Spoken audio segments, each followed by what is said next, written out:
Let's talk about how to overcome fear of failure when it comes to supersizing and growing your business. Sharon Horne-Ellstrom here.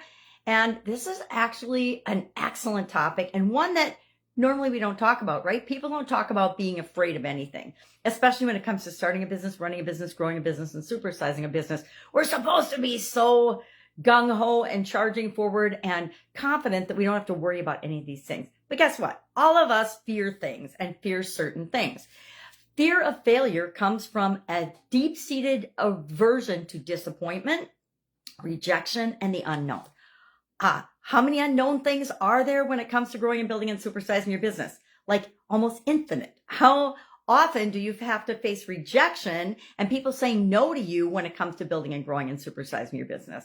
How often are you disappointed that you plan something and you put it in place and you throw it out there and you get zero positive reactions from it? It's really disappointing. So those things are going to happen. So what are some ways that we build resiliency and everything else and all the other things we need? I'm going to share 6 things. And then, of course, I'm going to summarize it all up with my 7th and most favorite way of overcoming fear of anything, but especially fear of failure.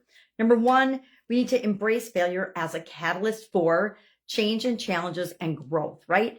The only way we grow, we do well when we succeed, but we really grow and show the world what we're made of when we have a challenge or a setback or a failure or an obstacle that we have to, or a problem we have to solve, something we have to figure out. If we embrace failure as the stepping stone and the pathway to success, then we really don't have to be afraid of failure. Secondly, we want to cultivate a growth mindset. How do we go about doing that? We are open-minded. We are focusing on our strengths. We're doing things that lead to the next thing, which is we have to leverage the power of possibility thinking and of positive thinking. But I think one of my friends, Jennifer, is a coach, and she always talks about possibility. And I talk about infinite possibilities because so often we get ourselves in this little box where we think I have to do this or I have to do that or it's going to be the end of the world. I don't know if you do that, but some of us do that. And we just need to remind ourselves that really there are so many different ways to approach anything in our businesses that if we just be open-minded about it and flexible and let ourselves see all the options and opportunities out there, there's nothing to be afraid of. Thirdly, we want to, I guess I jumped into that, leverage a positive possibility, growth mindset, meaning infinite possibilities, continuous learning, and those things. Fourth, take calculated risks. Well, let's go back to positive thinking and possibility thinking for a minute. We want to make sure that we do things like focus on our strengths and reframe the way we're looking at something, right? A lot of times we're filtering something through our past experience. And just because it hasn't worked for us, if it's worked for someone else, we can borrow their frame and we can decide that it's going to work for us. Because if they figured it out, we're probably smart enough to figure it out too.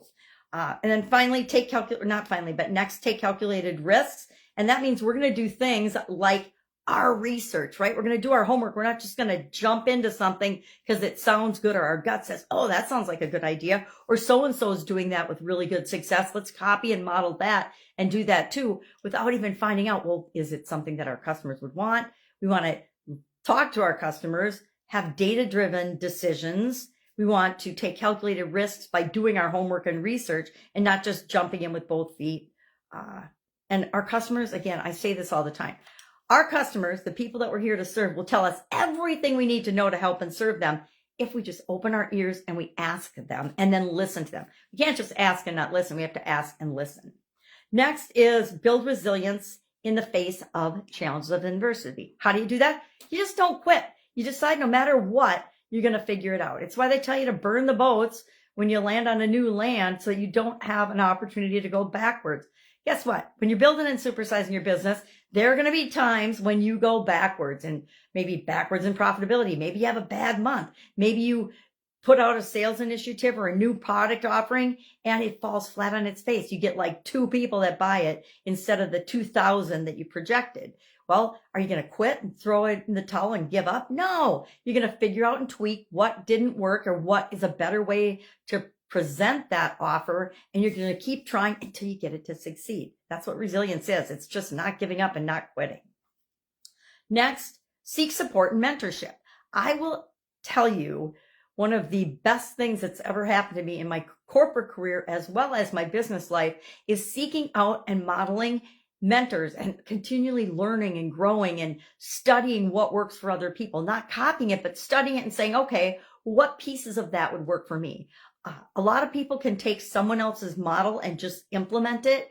I'm not one of those people. I take the model and I take bits and pieces from everything I learn and continue to learn. And then I apply what works for me and I test and tweak. I'm like my own massive science experiment, both my health as well as my businesses. And finally, I want to sum this all up with one thing. The biggest, best, fastest way to overcome fear of failure or fear of anything is to take action. If you know what you want, you know where you are, you know where you want to go, and you just start acting and moving in the direction of what you want.